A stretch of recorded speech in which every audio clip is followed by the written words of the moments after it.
Raila alisema tutaenda Canaan. Wewe kama mnaongojea ati Mjaluo atakaa kwa opposition, mtaongoja sana. Sasa hii hakuna Mjaluo atakaa opposition, na hata Raila akitakupeleka sio opposition tunatoroka. Tumechoka. Ikifika election, Mjaluo anabeba mawe. Raila ameanguka. Ikifika election, Jaluo anabeba mawe. Mara amepigwa tear gas. Tunapunguza paka idadi. Raundi Samoei Ruto hataki hiyo pusi. Rais wetu sasa hataki upusi wa kupunguza Wajaluo. Sasa hii ni maendeleo. Na tena hii serikali ambayo inakuja 2027, nawaambia kwa uchungu nyinyi ambao mnanisikiza. Hii serikali inakuja.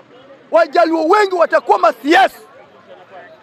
Na Nyanza imewachwa nyuma kimaendeleo. Sasa hii Nyanza itakuwa kama Dubai.